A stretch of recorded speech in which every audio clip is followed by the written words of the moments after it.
Assalamualaikum warahmatullahi wabarakatuh.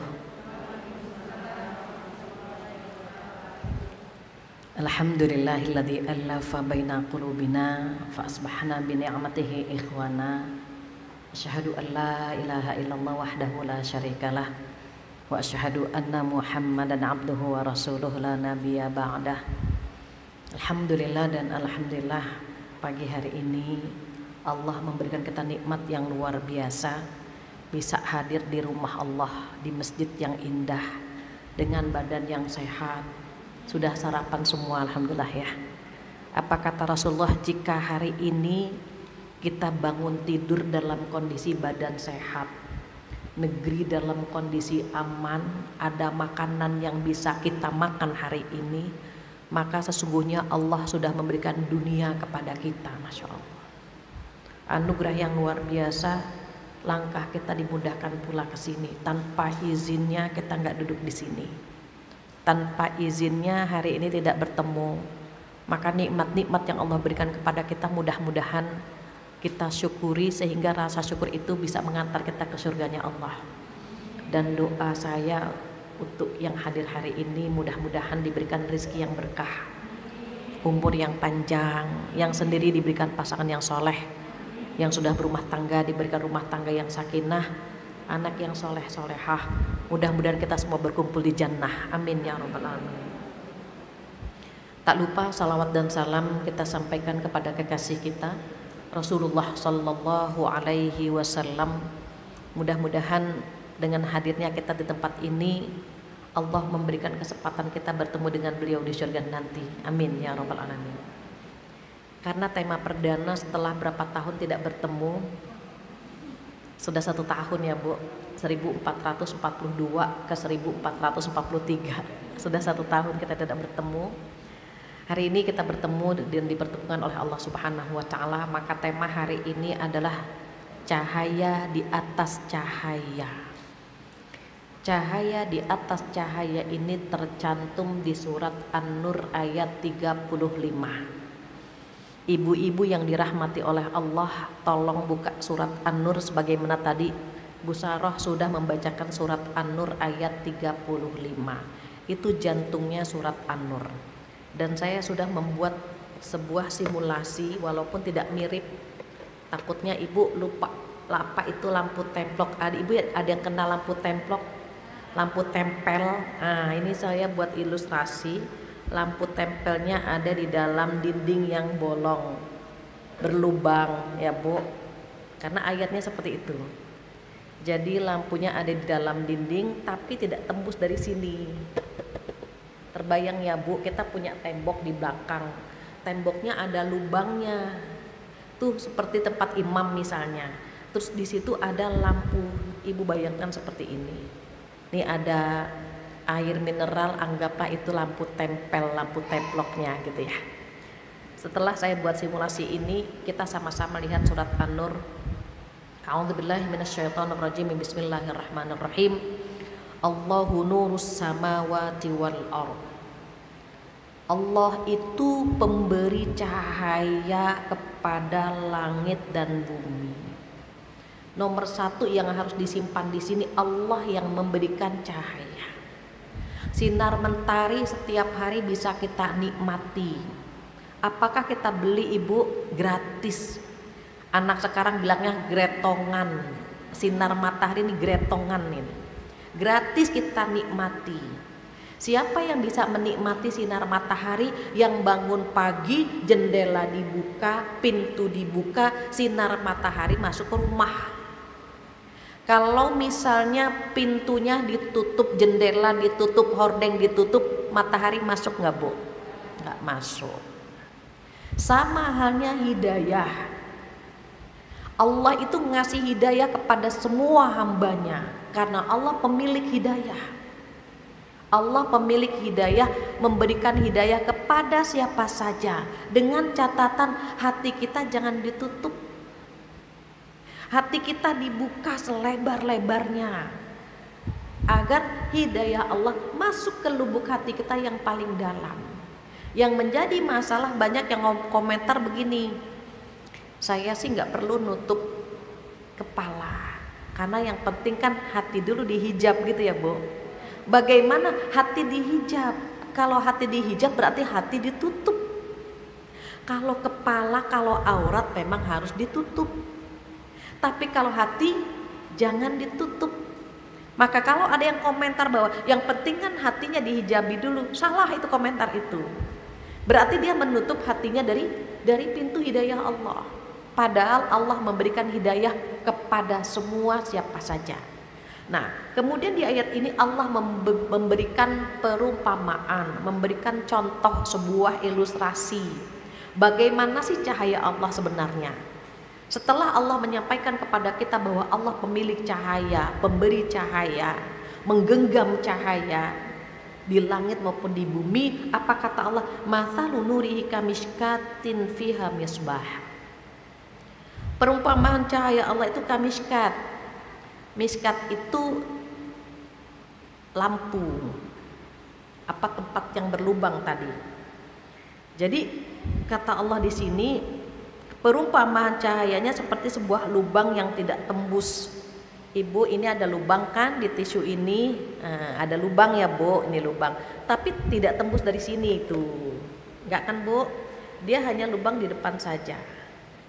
Ini perumpamaannya, mohon maaf agak fokus sedikit. Kalau enggak fokus ambiar ya apa? Karena saya pengalaman pribadi baca ayat ini berulang-ulang saya nggak paham sampai saya memfokuskan diri baru saya paham. Jadi perumpamaan cahaya Allah gitu ya Bu, seperti sebuah miskat. Miskat itu lubang yang tidak tembus. Ini lubang ya Bu ya, tapi tidak tembus dari sini. Kemudian yang di dalamnya ada pelita besar. Ibu lihat ada air mineral ya Bu di dalam. Kelihatan nggak Bu? Anggaplah air mineral ini seperti lampu tempel, lampu templok. Terbayang gak Bu yang ada semprongnya tuh Bu? Ini anak-anak milenial, ibu-ibu milenial khawatir gak tahu lampu tempel. Jadi kata Allah ada pelita besar. Nih ya Bu Yani, ada lubang kan Bu, di dalamnya ada pelita besar.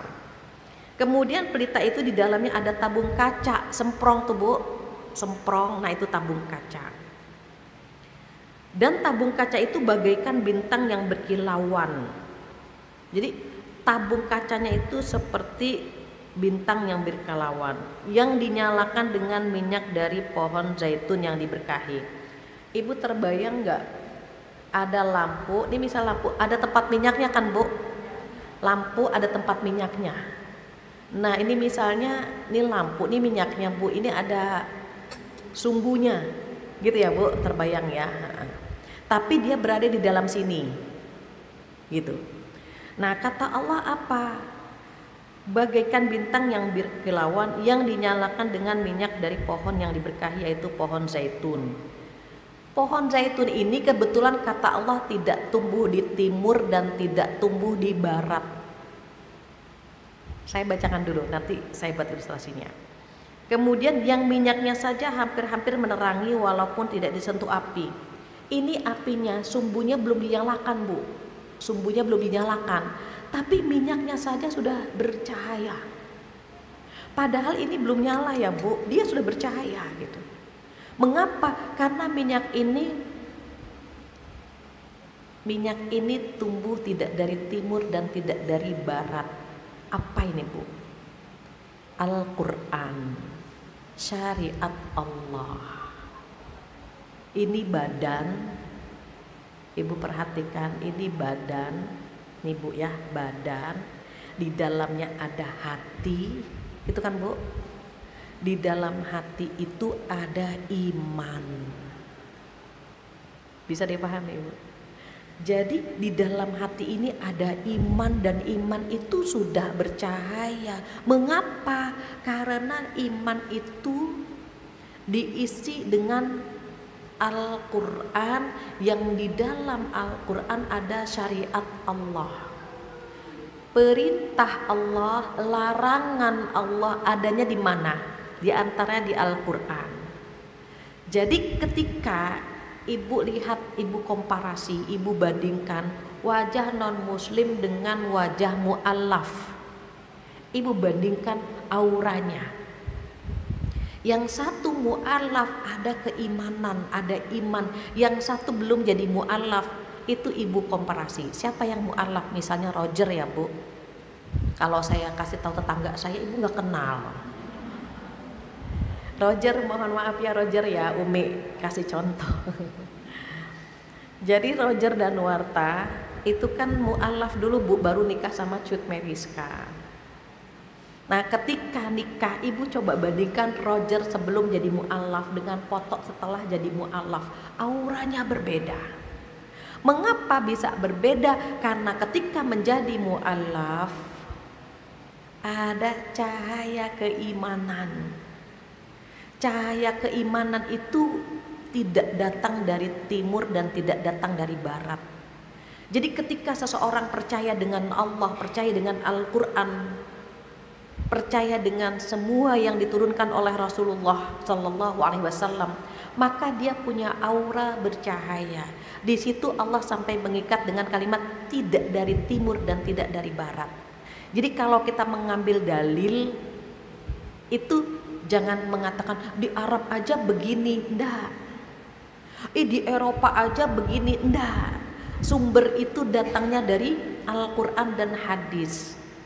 Syariat Allah itu datangnya bukan dari timur, bukan dari barat. Apa kata Allah?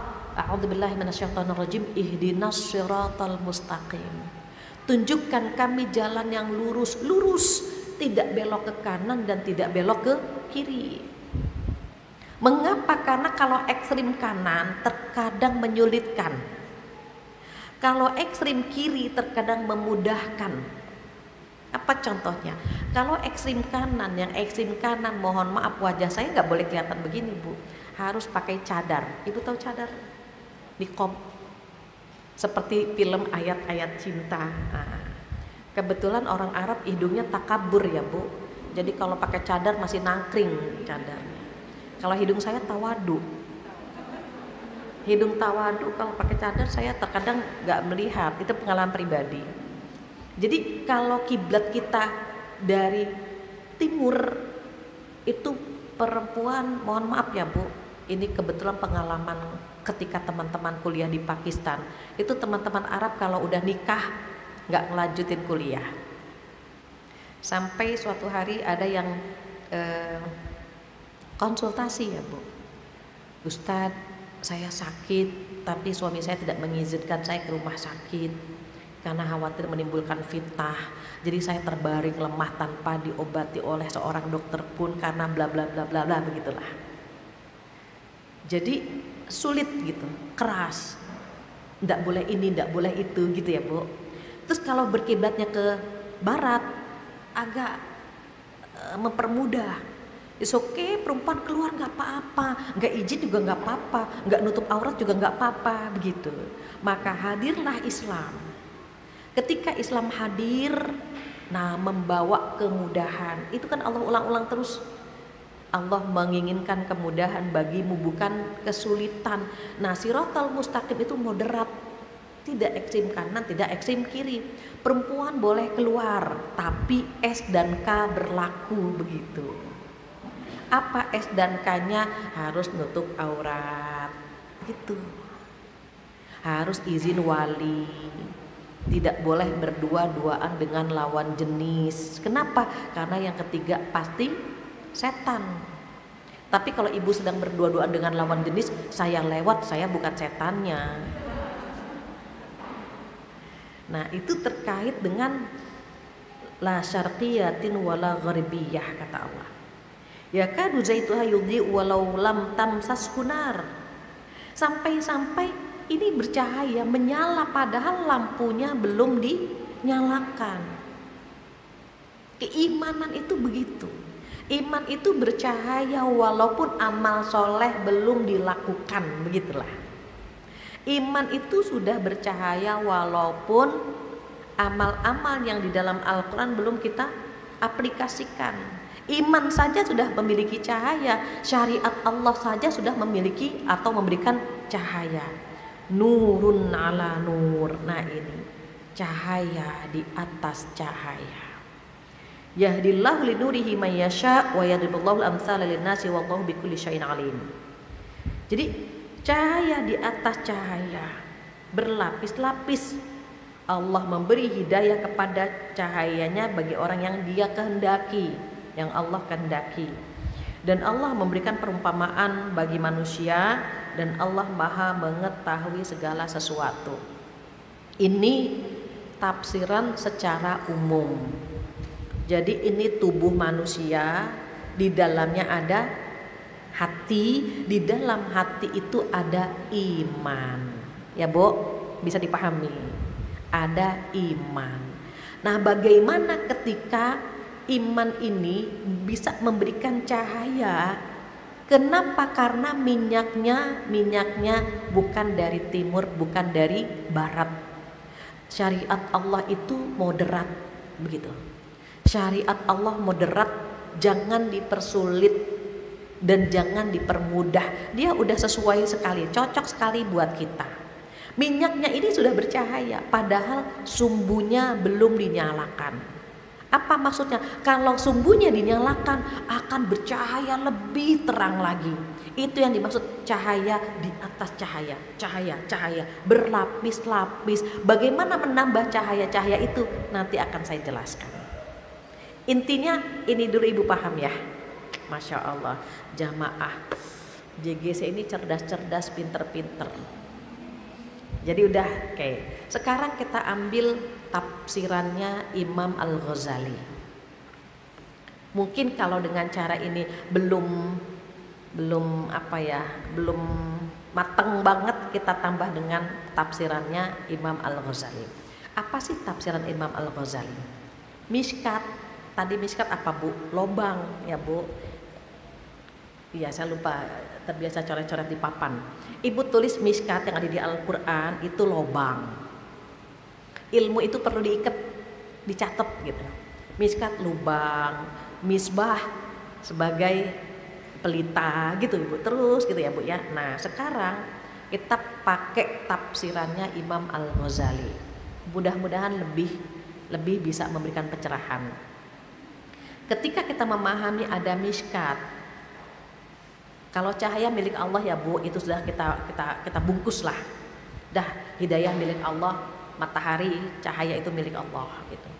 Nah, Imam Al-Ghazali mengatakan tembok yang tadi yang tidak tembus, itu Imam Ghazali menafsirkannya panca indera. Ini tafsir yang Imam Al-Ghazali ya Bu. Yang tadi kalau Ibu paham lewat yang tadi gak apa-apa. Tapi boleh jadi dengan tafsiran Imam Al-Ghazali lebih memberikan pencerahan gitu ya. Kalau tadi dinding yang tidak tembus, miskat itu dinding yang tidak tembus. Kalau Imam Al-Ghazali mengatakan miskat itu seperti panca indera, gitu ya Bu. Kemudian panca indera itu tapi terkadang menipu. Kayaknya dia cantik, pas dideketin biasa aja. Kayaknya dia tampan, pas deketin oh ternyata karena kacamata kita udah minus Bu, udah pas deket biasa saja. Dikira dolar, ternyata uang mainan, gitu kan Bu. Panca indera itu terkadang menipu. Itu tembok tadi, itu Imam Al-Ghazali menafsirkannya panca indera. Kemudian, nah misbah itu pelita nih Bu yang di dalam ini. Kata Imam Al-Ghazali itu akal. Jadi panca indera itu terkadang menipu. Maka dia perlu dibantu dengan akal. Misalnya misalnya contoh. Ada bapak-bapak umur 73 ganteng banget gitu. Logika kita langsung, masa sih umur 73 gitu ya Bu? Kalau panca indera kan menipu. Ibu sekarang foto saja. Usia kita udah tuir misalnya, kita foto pakai filter, Ibu bisa kerubah nggak? Bisa kan? Kulit kita halus, mata kita bisa kan Bu pakai filter gitu. Nenek usia 70 terlihat cantik, kita lihat, wow, masya Allah, kok cantik banget. Itu panca indera bisa nipu, tapi akal mulai membantu. Nggak mungkin deh kalau umur 73 seperti ini gitu kan Bu. Nah, tetapi akal itu terkadang menerawang. menerawang, mengembara, dia traveling, Bu. Tapi gitu kan, Bu. Tapi boleh jadi kalau dia perawatannya bagus, kalau bla bla bla bla, itu terkadang akal menerawang. Biar fokus maka dibutuhkan semprong. Ibu lilin, ini lampu, ini apa lilin, sumbunya nyala. Kalau nggak pakai semprong, goyang-goyang kan, Bu. Terbayang ya, Bu, kalau ada angin wurr gitu kan, ini lilin, lampu, itu kena angin wurr gitu. Makanya ditutup pakai semprong. Kenapa? Biar lampunya fokus, biar stabil. Akal juga begitu. Jadi ketika ketika misalnya akal kita menerawang, dia traveling kemana-mana, itu butuh minyak. Ini lampu kalau nggak pakai semprong dia cahaya gitu, pakai semprong. Tapi kalau nggak ada minyaknya juga nggak nyala kan, Bu? Dia butuh minyaknya. Nah, minyak ini yang membantu cahaya tersebut. Minyak ini adalah keimanan dan Al-Quran. Begitu kalau Imam Al-Ghazali. Jadi lampu ini yang tidak datang dari timur dan tidak datang dari barat ini, minyak ini yang tidak datang dari timur dan tidak datang dari barat, dia membimbing akal. Jadi bisa terbayang, Bu, kita nih punya panca indera, mata, telinga gitu kan, Bu. Kita punya panca indera, tapi panca indera itu menipu. Kadang kelihatannya ganteng pas deket, oh enggak juga. Maka dia butuh akal. Misbah tuh akal gitu. Tapi kadang-kadang akal menerawang juga kemana-mana pikiran kita gitu. Maka akal itu butuh apa, Bu? Butuh fokus, butuh semprongnya. Tapi biar nyala gimana? Perlu minyaknya. Dan minyak ini adalah Al-Quran. Minyak ini ilham. Ada dalam Al-Quran, a'udzubillahi minasyaitonirrajim, fa'alhamaha fujuraha wa taqwaha. Aku ilhamkan ke dalam jiwa manusia sifat fujur dan sifat takwa. Kemudian apa kata Allah? Qad aflaha man zakkaha wa qad khaba man dassaha. Sungguh beruntung orang-orang yang menyucikan jiwanya, dan sungguh rugi orang-orang yang mengotori jiwanya. Allah itu sangat demokratis. Ketika Allah memberikan informasi, memberikan pencerahan dalam Al-Quran ini, maka Allah menyerahkan kepada kita ingin milih yang mana. Tapi Allah memberitahukan bahwa qad aflaha man zakkaha, sungguh beruntung orang-orang yang menyucikan jiwa, dan sungguh rugi orang-orang yang mengotori jiwa. Misalnya ini contoh, ini air putih, ini hand sanitizer. Ibu mau minum, ibu pilih yang mana? Air putih. Kok bisa? Akal. Dari jauh ini kayaknya jus deh, dari jauh nih, Bu. Dari jauh ini jus. Menipu kan, Bu? Tapi ketika diketik, oh ini air putih, maka pasti kita akan memilih air putih gitu. Dan Allah sangat demokratis. Kalau minum hand sanitizer ke rumah sakit, kalau ini pulang ke rumah, gitulah bahasa gampangnya. Jadi kita diberikan akal untuk memilih, untuk mempertimbangkan mana yang baik dan mana yang tidak baik. Jadi kalau misalnya kita mendengar, Pak, kenapa Bapak mencuri? Takdir. Bisa nggak, Bu? Nggak bisa. Mbak, kenapa Mbak jadi WTS, jadi wanita penghibur, kenapa? Sudah tercantum di Lauhul Mahfuz. Nggak bisa.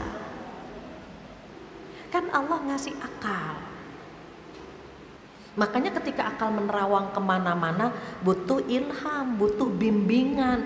Al-Quran ini membimbing kita. Apa yang harus kita perbuat, apa yang harus kita tinggalkan, Al-Quran.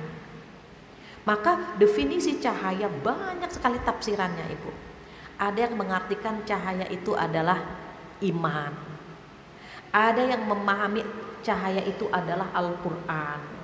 Ada yang menafsirkan cahaya itu adalah ilmu.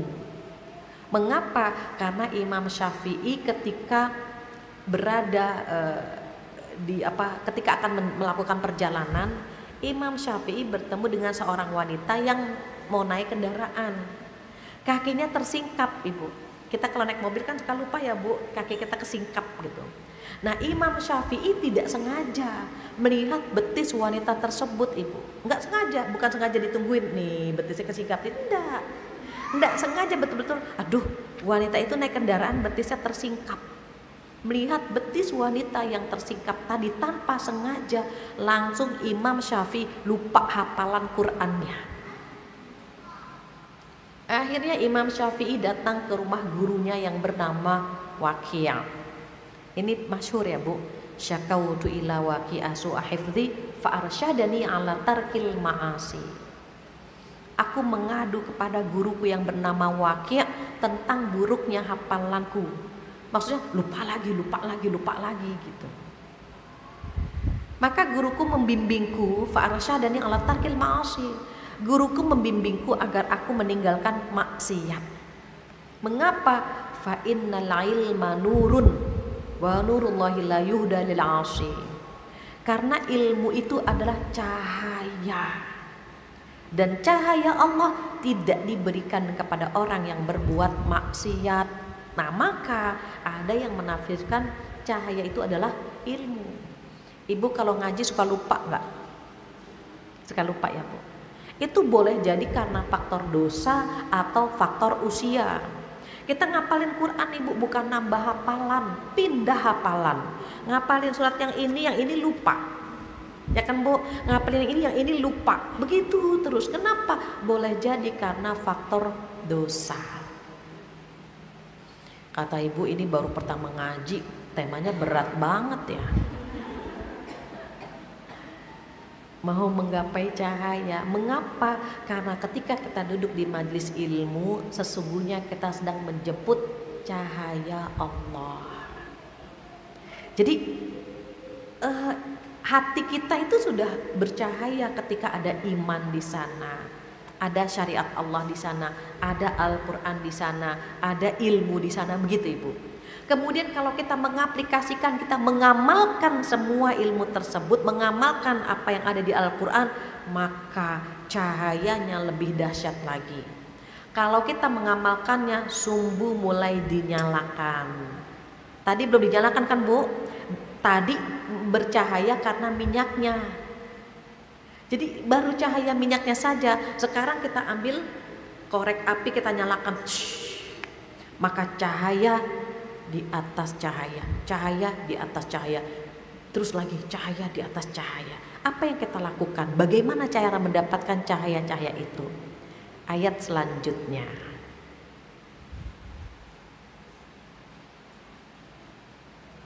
Jadi kita mendapatkan cahaya, kata Allah di sini, a'udzubillahi minasyaitonirrajim, fi buyutin adzinallahu an turfa' wa yudhkaru fiha ismuh. Nah, itu. Di manakah cahaya Allah yang bisa memberikan cahaya di atas cahaya tadi? Kata Allah, di rumah-rumah yang di sana telah diperintahkan Allah untuk memuliakan dan menyebut namanya. Di rumah Allah, di sini, di masjid, di masjid-masjid itu cahaya Allah ada. Berarti kita sekarang sedang menjemput cahaya. Kenapa? Karena kata Allah, cahaya itu ada di rumah-rumah yang di dalamnya disebut namanya. Kita nyebut Allah sudah berapa kali, Bu? Ya kan, Bu? Sudah mengagungkan Allah, membaca kitab Allah, menafsirkan isinya, mengingat Allah, menambah ilmu. Ketika kita sudah berada di masjid, maka berarti cahaya di atas cahaya. Sumbu ini mulai dinyalakan. Kalau tadi hanya minyaknya saja, sekarang sumbu mulai dinyalakan. Bercahaya nggak, Bu? Oh, bercahaya sekali, terang sekali. Atau ada yang berpendapat bukan hanya di masjid, di rumah-rumah kita. Selama di rumah itu ada nama Allah disebut. pagi dan petang. Ibu ingat gak ada zikir pagi dan petang, al-ma'thurat? Nah, jadi yang pertama di masjid, yang kedua di rumah-rumah kita, yang di dalamnya disebut nama Allah setiap pagi dan petang. Ketika kita zikir, baca zikir pagi dan petang, maka cahaya Allah pun ada di sana.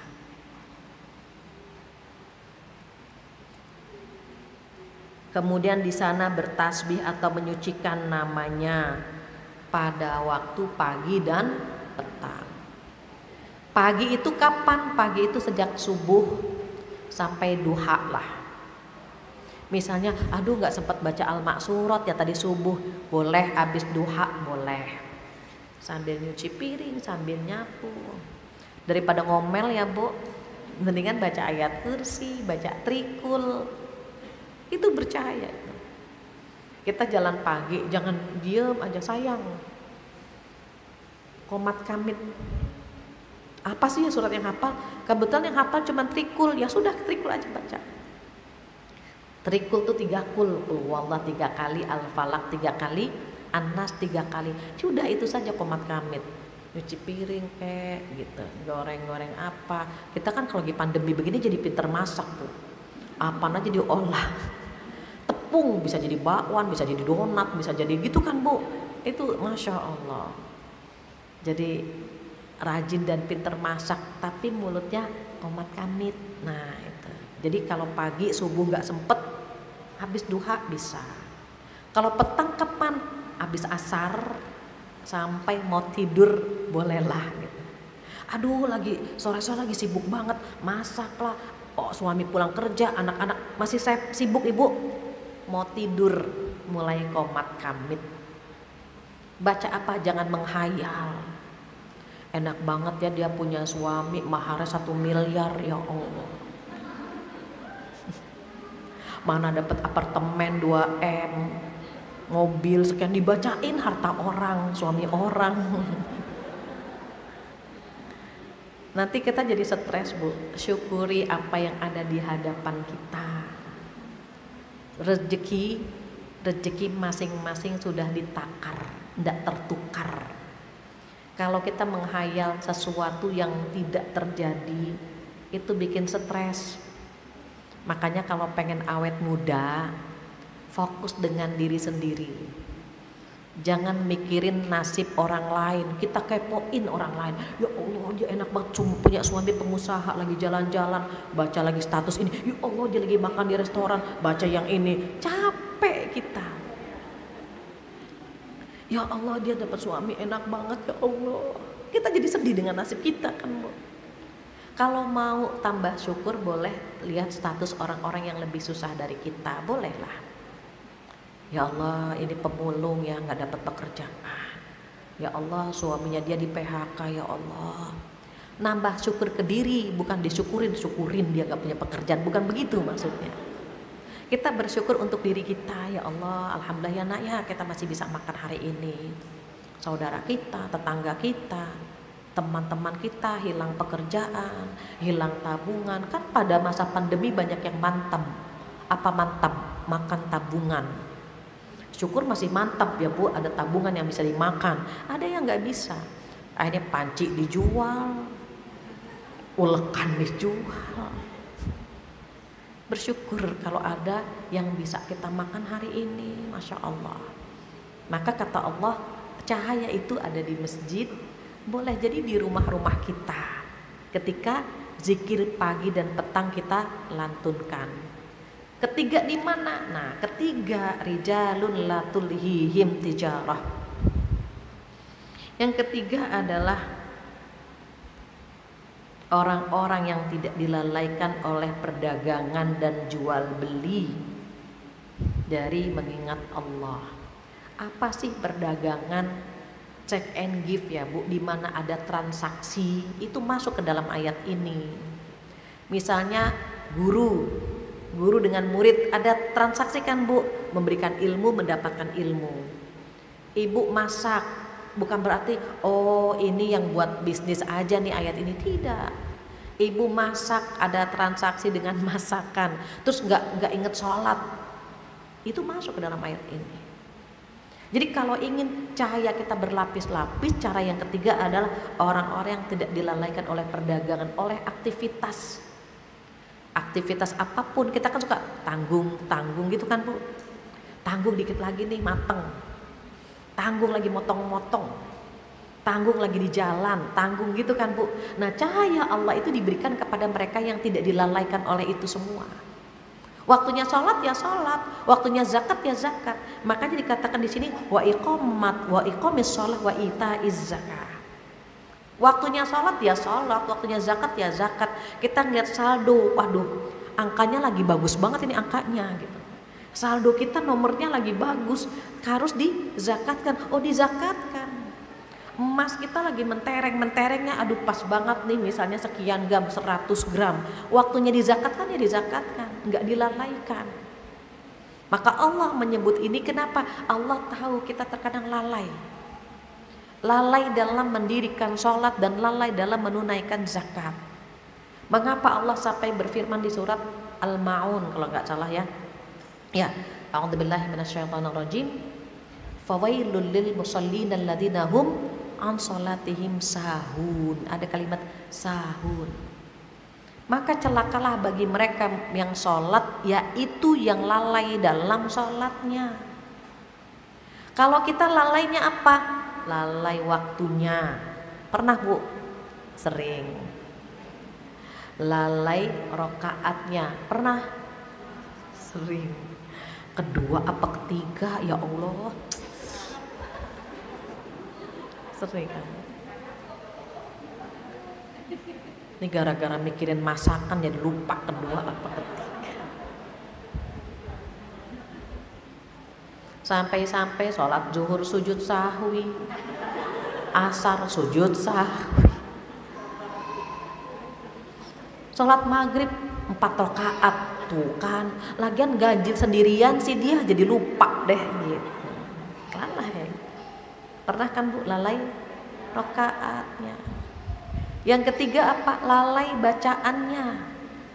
Allahu Akbar langsung bismillahirrahmanirrahim. Qul huwallahu ahad. Belum Fatihah. Udah langsung baca surat. Atau baca surat tapi muter-muter itu aja. Ibu kalau lagi galau diusahakan tidak membaca surat Al-Kafirun. Apalagi sholatnya berjamaah, jadi imam, ya Allah. Wala antum a'buduna ma a'bud wala ana a'budu ma battum wala antum a'buduna ma a'bud. Terus kasihan imamnya, lakum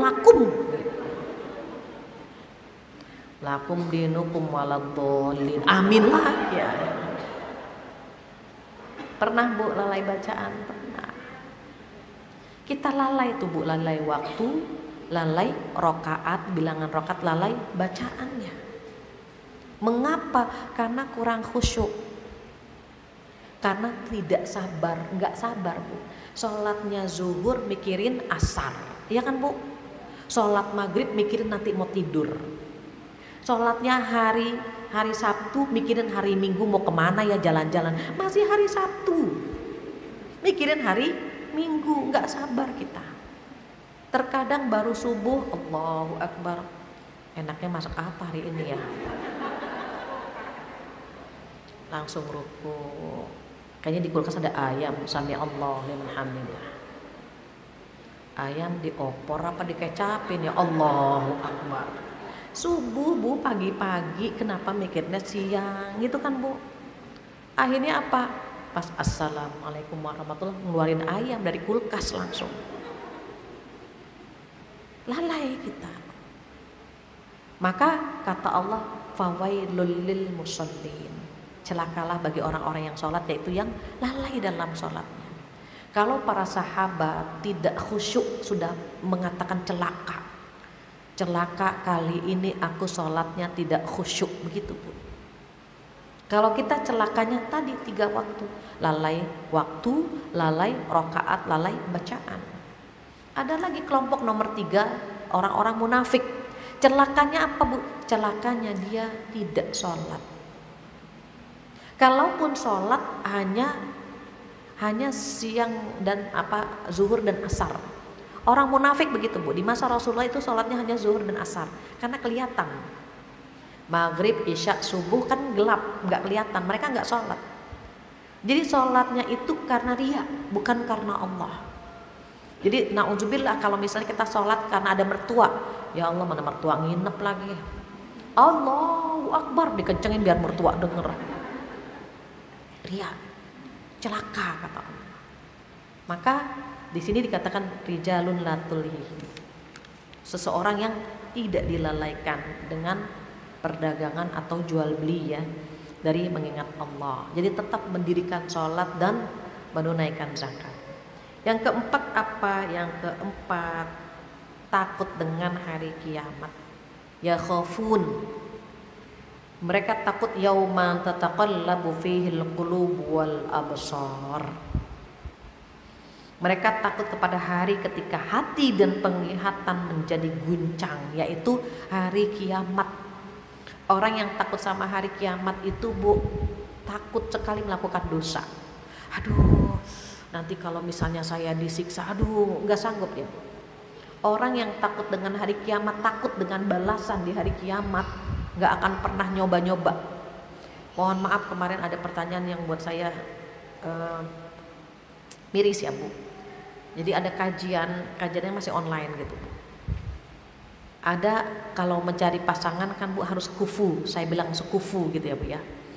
Akhirnya dia bilang gini, berarti kalau misalnya suami kita pezina, suka mabuk, suka ini, berarti saya harus berzina juga dong biar sekufu. Coba Ibu, ini dalam hati saya ini bertanya atau menantang gitu kan Bu. Logika kita juga main. Maksudnya sekufu kalau kita udah hijrah, ayo ajak suami hijrah juga kan gitu Bu. Biar sama-sama satu frekuensi, bukannya kita yang turun ngikutin suami. Karena suami berzina, kita juga bisa berzina, bukan begitu. Jadi ini emak-emak lagi galau, nanyanya begitu.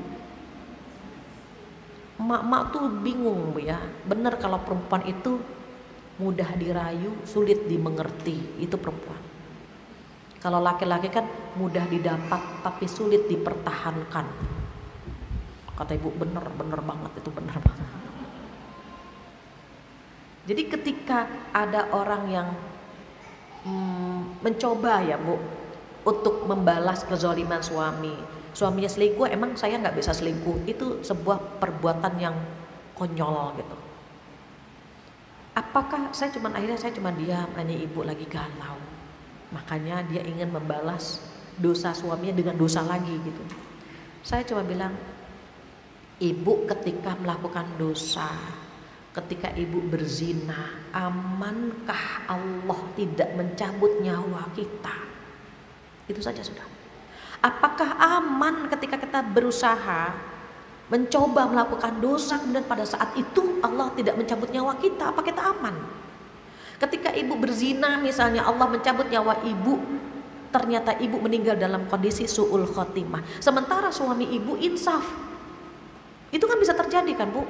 Suaminya dia insaf, mendapatkan hidayah, dia taubat, kemudian dia meninggal. Lebih baik suaminya kan akhirnya Bu. Makanya di situ tidak boleh memandang rendah siapapun.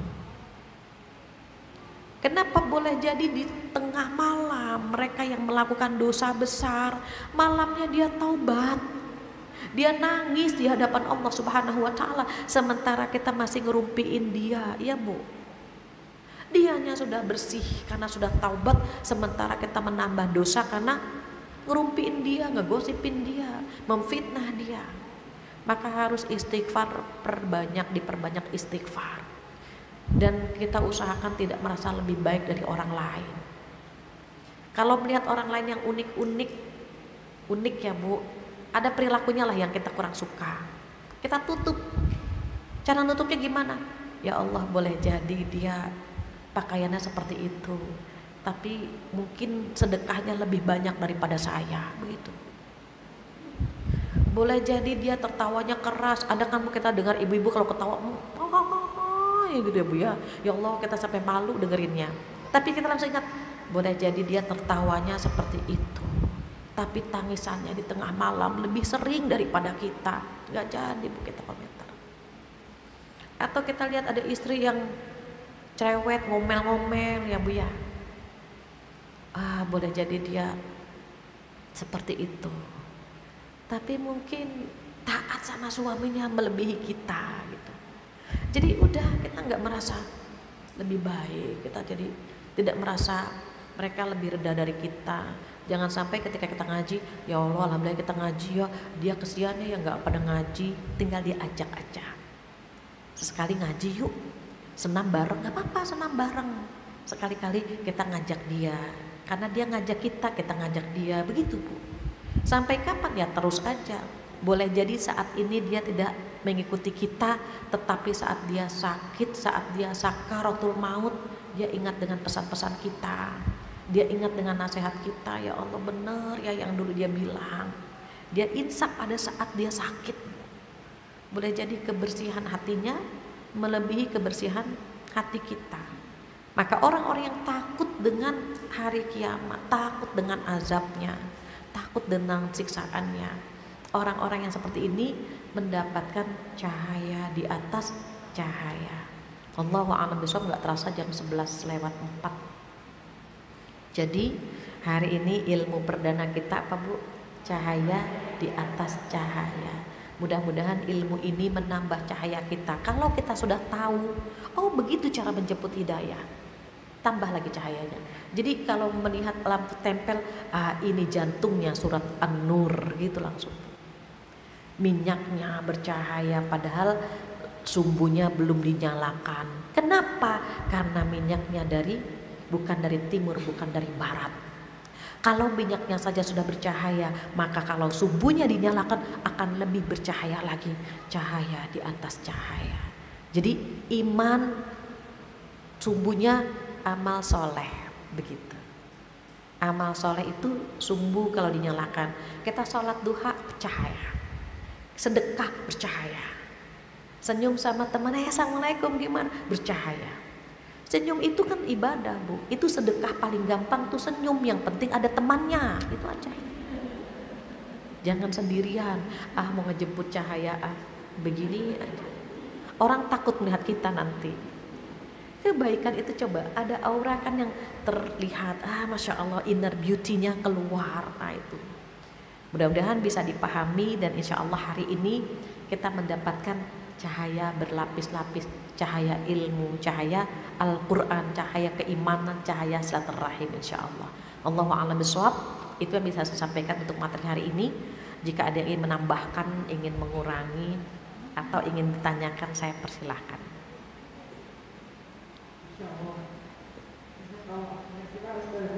Iya.